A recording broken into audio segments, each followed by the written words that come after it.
Attracting Luxury Clients, Part 3. So, in part of this podcast, they talked about confidence and how you carry yourself when you are where the luxury clients are. And so, I wanted to add something to this. Make sure and be prepared as a real estate agent, right? And I'm not talking about being prepared with your name badge on, your business cards in hand, and a nice suit on. That's not what I mean. I mean to be prepared with what you're going to talk about. There's nothing worse than sitting down next to somebody that you realize could give you the world when it comes to business, but just being so nervous that you don't even know what to bring up, right? And they want to talk about real estate. I mean, it's interesting. People think that it's the coolest thing in the world that real estate agents get to go see houses all the time. What could you talk about that has to do with that? So let's say that your goal is to go get into the Heath market, right? And so what you're going to do is you're going to go set yourself down at I think it's Neighborhood Services or that restaurant in Heath. You're going to sit at the bar and meet some people, and that's great. But what are you going to talk about? So what if you looked at what listings are before you go? Look to see what listings are in Heath. Look at the pictures of the listing to be able to sit down and say, oh my gosh, I saw this listing this week in Heath that's for sale at the moment. And the pool's amazing. Half of it's indoor, half of it's outdoor. And it's incredible. I had not seen a pool like that in this area. I don't know that there's really a pool like that there, but having some kind of something that would interest that client. And that client may be like, oh my gosh, I want to see, do you have the address? And you may have that address and pull it up. Or what's the average house on the market for in that area? Make sure and have that data already in your head so that you can go ahead and share it.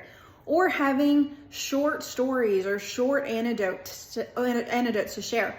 I remember something happening to one of my clients several months ago, and I remember sharing it every time I got a chance when somebody just wanted to talk about real estate, and they were always like, their eyes were always like, are you serious? And having that story, I'm going to share with you a story, but having that story in my back pocket was like gold, because people always just loved listen to every word that I said about that property and thought about, oh my gosh, what if that happens to me?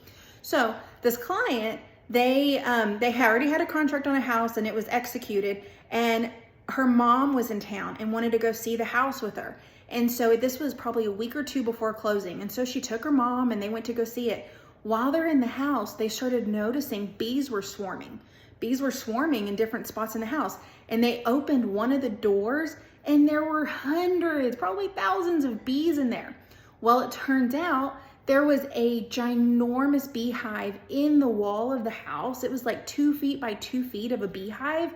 And so they had to have an actual, and this house was in the middle of Dallas proper. They had to have an actual beekeeper come get it out. The seller had to fix the wall because they had to get into the wall to get it out. And it was just a whole fiasco, but oh my gosh, it had bees. I mean, that's a pretty fascinating story that you don't hear about every day. So having stories like that, I mean, even if you're like, oh my gosh, one of my coworkers, I have to tell you what happened to them, because we hear the stories from our coworkers at our meetings or whatever. Make sure and hang on to that story, type it in your notes if you have to, and just have it as a backup so that you can tell this story, exaggerate it, use your hands, be excited about it, so that they just know that you're excited about your industry. So that's the third thing. Be prepared with information about our business, about what's happening, about the economy. The other day, I Googled what companies are coming to Texas or expanding in Texas. And there's actually a texas.gov website that has every company coming. And I scrolled through it. It was pages upon pages. But if you were to look at that and be able to see, oh my gosh, this company's coming, this company's coming, I mean, it would wow whoever you were sitting there and talking to. So that is all I've got. I just definitely kill that, the thought of you just having to sit there thinking about what to say. Don't ever worry about thinking what to say. There's so many stories. Just know them going in. I'll talk to you later. Bye.